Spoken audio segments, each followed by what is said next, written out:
I have to say, Machina, for someone who's supposedly so shy around strangers, you're pretty sociable. Although Irisu Machina has firmly established her position as the shy girl at Mihama Academy, from what I've seen, this reputation seems somewhat overblown. In fact, just the other day I witnessed her impudently sponging chestnut candy off some old couple on a bench outside a sweet shop in the shopping district.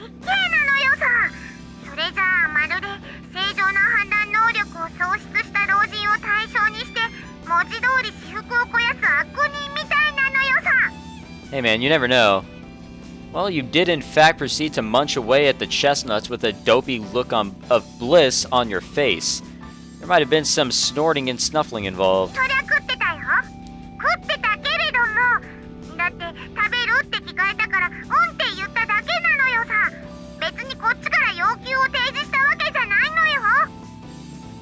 Right, so my question is, how exactly are you supposed to be shy again?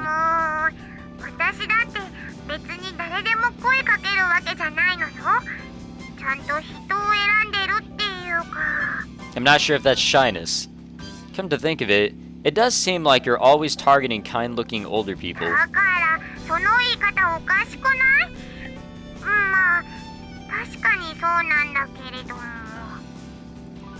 So I guess elderly people don't seem so scary? Is that it?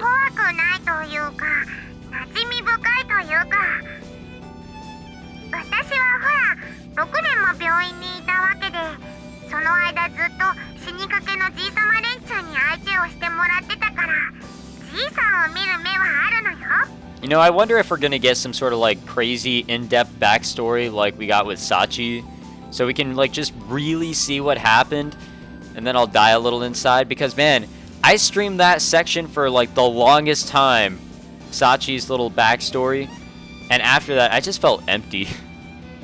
What?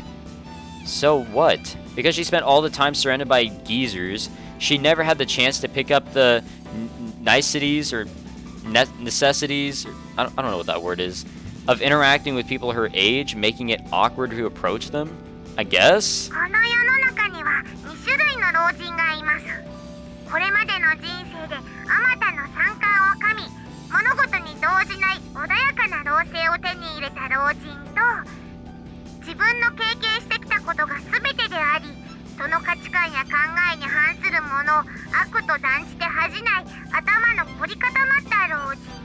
I guess I can't deny that last one.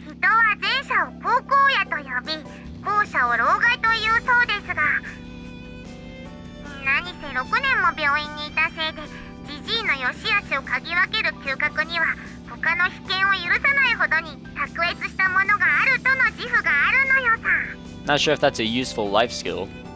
I see.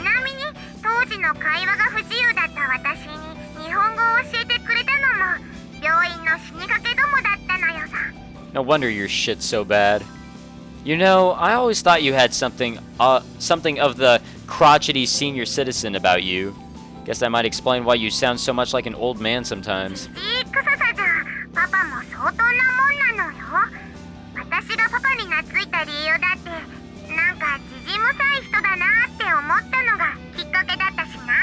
Ouch.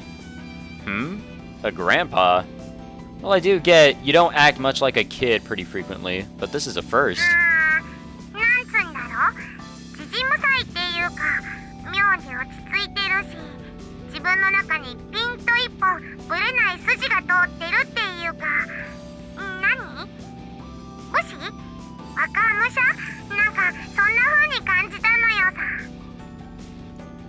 Now that you mention it, there was this one time JB saw me repairing my tools on the weekend.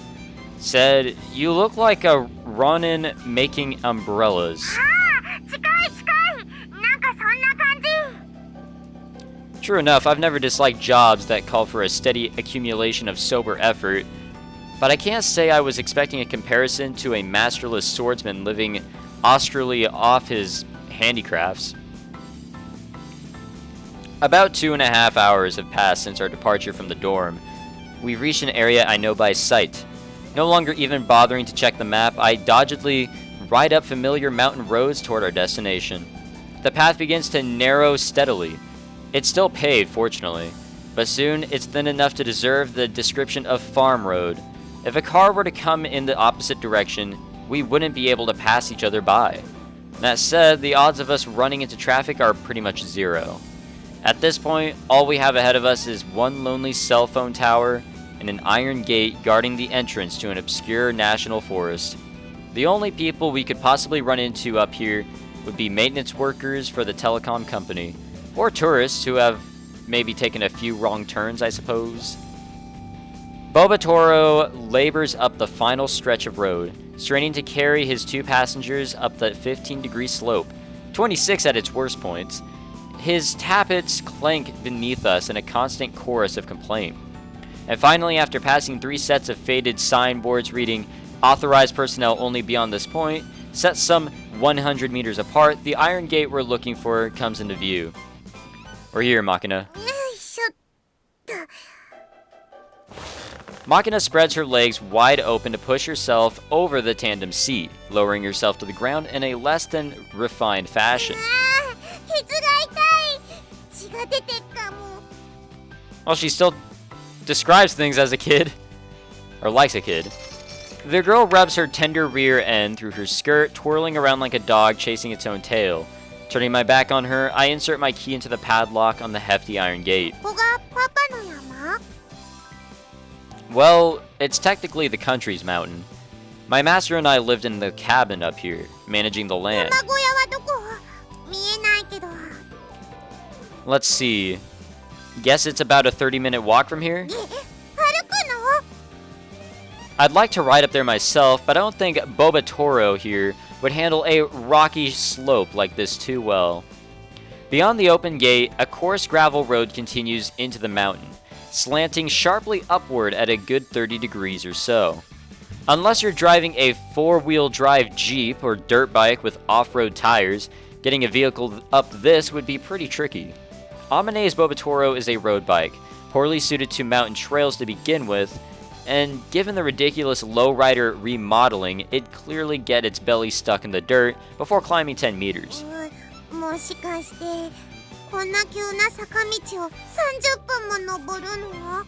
Honestly, hiking, time just flies by. No, it's only steep by the entrance. After 30 meters or so, the slope gets a lot more gentle.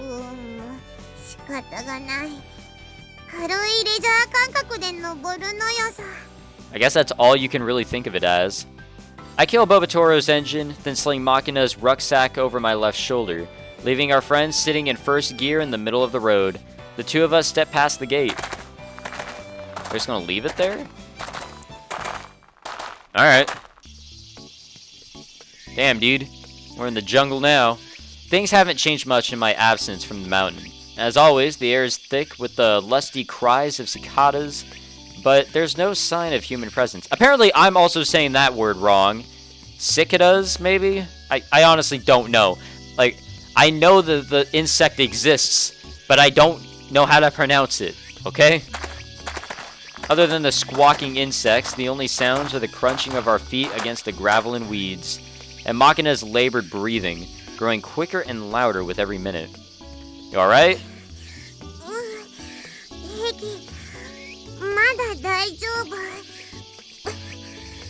Now I remember the first time I hiked up a mountain. That sucked, but I had a lot of fun. The girl can be surprisingly stubborn at times like these. Probably an attempt to demonstrate she's not a helpless weakling who needs to be babied constantly. Still, I have to be sure to keep an eye on her though, or she might end up collapsing to the ground and falling asleep on the spot.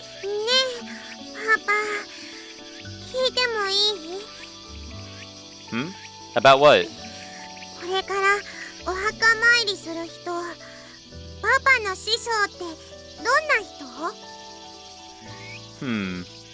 Well, let's see. Where do I even begin? Come to think of it, although I've brought Asako up numerous times, I don't remember getting into the details. I mean, nobody really seemed that interested. No, I guess it was just too awkward to ask. My master's name was Kusakabe Asako. Don't correct me if I'm wrong, please. I know I might be wrong. We first met when I was 12 or 13 or so. She was a lot older than me, obviously.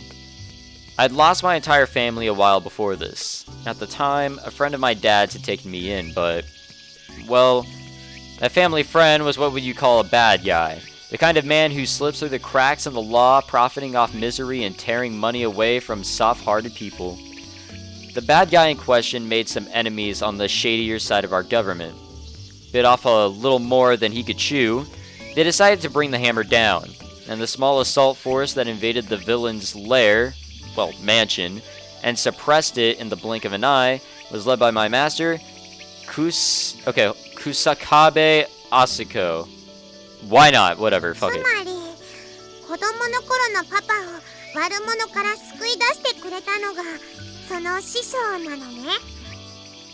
Yeah, that's the basic outline. それからはずっと師匠と一緒にここで暮らしたの？ Not constantly. We lived here for the first year or so, but I ended up getting shipped off to America fairly soon because of some circumstances with Asako's employer. カリフォルニアのサンディエゴな。 Hey, that's close by. Good memory. その後はバージニアのクアンティコで結局また日本に帰ってきたのよね。 That's right. And in between all that, I lived with Asako. She's the one who helped me find the strength I needed to live. つまり今の私にとってのパパみたいにパパにとっては師匠はママみたいなものだったのね。 Pretty much. Don't think mommy quite covers it. If I had to categorize the woman, I'd say she was my master. But in the sense that she raised a cowardly, snot-nosed brat into a reasonably competent man, I guess you can say she was something like a mother. Kusakabe Asako was the only person I'd ever call my master, and the only person I ever will. I was nothing but a filthy little cockroach she'd happened to carry home from her job one night. We weren't related, she had no obligation to do anything but flush me down the toilet, and instead, she spent the rest of her life raising me. The woman was a force of nature, infallible and unshakable, and if she's gone, Kusakabe Asako will always be the strongest woman in the world to me. Just as I estimated, after about 30 minutes of trudging up the mountain, the forest around us begins to thin, and the rough dirt trail grows gentle and slope. As we reach an even plot of land that seems to have been cut neatly out of a natural plateau, a single log cabin comes into view beyond a chained-up metal gate. Ooh, this place is fancy. Alright, Machina, we're here. 疲れた。暑くて死ぬ。ここがパパの実家？ Grew up in? Well, I guess you can say that. Yeah, this is the house where I was raised. It's only been 2 months or so since I left, but the cabin's already under siege by thick wild grasses. The sight inspires a small twinge of melancholy. I'm tempted to start attacking those weeds right away, but I guess we should go in and rest for a while first. いやーね、女の子を家に連れ込んで何する気？ふふ。 I really hope nothing goes bad here. Don't tee-hee-hee me right now, kid. Now I have to call up Amine and give her yet another scolding. Removing my key ring from the I don't know what that word is, I'm sorry. I've been using to fasten it to my belt. I select an old-fashioned key with a dull golden color, push it into the equally old-fashioned keyhole on the oil-finished teak wood door, and give it one rotation to the left. This is fancy. The interior of the cabin, naturally enough, hasn't changed at all in the months since I saw it last. Even after I left, I'm pretty confident JB kept up that melodramatic habit of dropping by for a solitary drink in memory of the departed. But although she's surprisingly averse to cleaning for someone with such an anal personality, it seems she wasn't quite lazy enough to leave her crumpled cans and potato chip wrappers lying around the place. ここがパパの育ったお家か。なんていうか、思ってたより物が多いのね。ちゃんとテレビもあるし。 So I guess electricity's a thing. Well, it's not like I was living on my own. Only partially paying attention to the conversation, I wander over to the fridge and reach for the handle. Still cold. Guess the electricity's still flowing. Want something to drink? Might have been a hasty offer. Nothing but beer and smoked cheese, huh? Naturally enough, I emptied out the fridge before leaving this cabin behind. What little do we have is clearly just leftovers from JB's visits. Other than the booze and snacks, there's also 3 bottles of my favorite eye drops sitting on the lower shelf. Probably the woman's attempt at a thoughtful gesture, in case I decided to return at some point. I retrieve 1 bottle of eye drops from the fridge and glance over at Machina. Hey Machina. Catch. 何これ目薬 A sniper's eyes are their life. Give that stuff a try. If you apply some to both eyes 30 minutes before shooting and stretch your ocular muscles, your focusing speed changes pretty dramatically. はあどれどれ I hate eye drops so fucking much. Gazing curiously at the bottle in her hand, Machina carefully breaks the seal, then leans her head back with mouth slightly ajar to apply the drops. 1 drop per eye is plenty. No need to blink too much either. Give it a second, and start slowly moving your eyes in figure 8s. As her eyeballs begin to move back and forth underneath her lids, Machina's upper body sways along with them. Slowly open your eyes. Alternate between looking at something nearby and something far away. Helps get you focusing properly. 手元を見て Oops, whatever. That's all there is to it. Just repeat this 4 times a day. Morning, noon, evening, and before you go to bed. You still listening? ねパパあの写真って Machina's eyes, after focusing at random on a distant object, have stopped darting back and forth. She's staring at the middle of a small bookshelf where a single photograph of Asako and me as a kid stands in frame. When I left this cabin behind, I deliberately flipped it face down in an attempt at symbolic closure. But now, it's been returned to its original position. Damn it, JB. Mind your own business. あの写真の人が師匠の人 Yeah, that's right. I reach out and take the frame from the bookshelf. This is the one and only photograph of Asako remaining in this world.